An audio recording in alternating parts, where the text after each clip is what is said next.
ونصلي على رسوله الكريم أما بعد فأعوذ بالله من الشيطان الرجيم بسم الله الرحمن الرحيم ولا تهنوا ولا تحزنوا وأنتم الأعلم إن كنتم مؤمنين. عن عمر بن الخطاب رضي الله تعالى عنه قال قال رسول الله صلى الله عليه وسلم إن الله يرفع بهذا الكتاب أقواما ويضع بآخرين. رواه مسلم اور كما قال نبی صلی اللہ علیہ وسلم. سپائیدار سے باطل کو مٹایا کس نے؟ سپائیدار سے باطل کو مٹایا کس نے؟ نو انسانی کو غلامی سے چھڑایا کس نے؟ تیرے کعبے کو جبینوں سے بچایا کس نے؟ تیرے قرآن کو سینے سے لگایا کس نے؟ تیرو آبا تمہارے ہی مگر تم کیا ہو ہاتھ پر ہاتھ دری منتظر پردہ ہو اور کوئی مستمر ذوق نسانی ہے. تم مسلمان ہوئے ہی اندازی مسلمانی ہے. تیری پکڑ ہے نہ دولت عثمانی ہے. تم کو اسلاف سے کیا نسبت روحانی ہے. وہ معزز زمانے میں مسلمان ہو کر تم ذلیل وخار ہوئے تاریخ قرآن ہو کر. میرے انتہائی واجب الاحترام صدر مجلس، معزز مہمانان گرامی، میرے ساتھیزہ کرام اور مادری علمی کی چمکتے دمکتے مہکتے اللہ انہیں پھول اور ستاروں. السلام علیکم ورحمۃ اللہ وبرکاتہ. وعلیکم السلام ورحمۃ اللہ. سامعین جو اوقات آج ہم کیوں زوال پذیر ہیں؟ آج باوجود مضبوط ابور کے ذلیل و رسوا کیوں ہیں؟ ہم سامان معیشت ہونے کے باوجود مہنگائی غربت کا شکار کیوں ہیں؟ آج قرآن کے ہوتے ہوئے کیوں تنزلی کا شکار ہے؟ اسی لیے کہ ہم نے قرآن و حدیث اور سائنسی علوم چھوڑ کر پروئی مسائل کا شکار ہے. ہم نے توانائی مسئلے کی ترویج میں صرف کی. ہم نے اولا غیر الاولا کو حق و باطل کا مارکہ قرار دے کر امت مسلمہ کو وہاندس و گریبان بنا دیا. ہم نے امت مسلمہ کو پھر قرآن بازو میں بٹ کر امت مسلمہ کو زوال میں کوئی کسر نہیں چھوڑی. اسی لیے میں سوئے ہوئے شیروں کو جگانے آج آیا ہوں. سوئے ہوئے شیروں کو جگانے آج آیا ہوں. دیوبندی شیعہ سنی بڑی روی میں بٹ گئے. اپنے اپنے مقصدوں سے اسی لیے ہٹ گئے.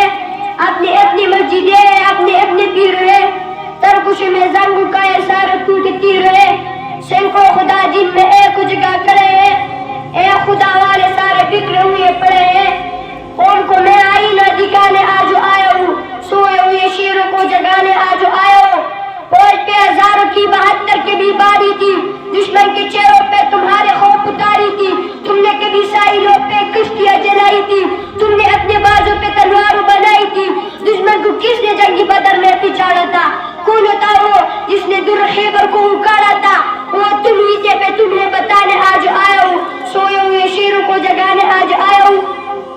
محترم سامعین، وہ قوم جس نے دنیا کو مساوات، وسعت قلبی، وسعت ظرفی، عدل و انصاف کا پیغام دیا، انسانیت و اخوت کا سبق دیا، محبت و ہمدردی عملاً کر دکھایا، نفرت اور کدورتوں کو دفن کر کے دشمن کو بھی الفت سے متاثر کیا تھا.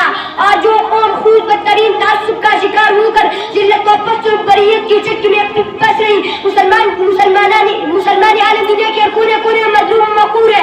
مسلمان عالم ہر جگہ تنزل و زوال کے شکار ہے. اسی لیے گنگرمان انہیں عوام کا غزل اٹھاتا جا رہا ہے. ہمارا تمہیں خیانت کا رواج آموج ہوئی ہے. زکات دینا توان سمجھے لگے. علم دکھلاوے کے لیے حاصل کیا جا رہا ہے. حکومت لائق کرپٹوں کو حوالے کیا جاتا ہے. مسجد میں دنیا شور غوغا عام ہے. گانے بجانے والے عام ہو چکی ہے. باپ کی بنسبت دوست کی اطاعت ہوئی ہے. ماں کے بجائے روح کو خوش کیا جا رہا ہے. لوٹ کرنے میں شرم محسوس نہیں کرتے.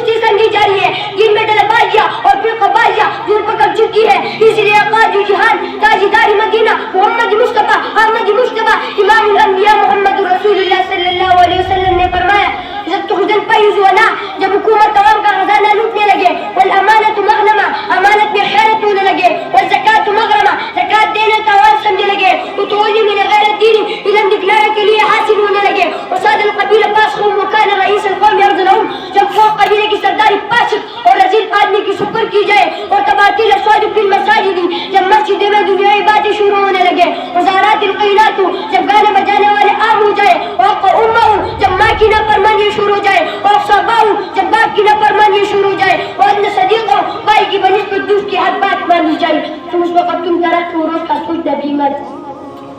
محترم سامعین آج ہمارا معاشرہ کی بری خصلتوں سے بھرا پڑا ہوا ہے جس کے باعث ہم روز پر روز تنزلی کا شکار ہے. دودھ میں پانی شہد میں شیرہ کیمیکل ہلدی میں مصنوعی رنگ سوپرٹ میں اینٹو کا بورا جس میں جاری رنگ چائے کی پتی میں چنی کی چلکے گولوں میں میٹھے انجیکشن سبزیوں پر رنگ پیٹرولوں میں گندا تیل شادی میں مرغوں کا گوشت موبائل مارکیٹ میں جالیوں کا پھول جالی صابن جالی سرف جالی شیمپو 2 نمبر ادویات بازار میں بندی گائے اور جھگڑے امتحانات میں نقل قرآن کی جگہ فاحشہ عزت نقطول میں کمی دوستی میں خود غرضی محبت بے دھوکہ امام میں منافقت نوکریوں میں سفارش و رشوت بیریش چہرے بے نماز پیشانیاں سپاہیوں میں پیشن مرد عورتوں کے ساتھ قبروں میں ریپ پائی تصاویر اور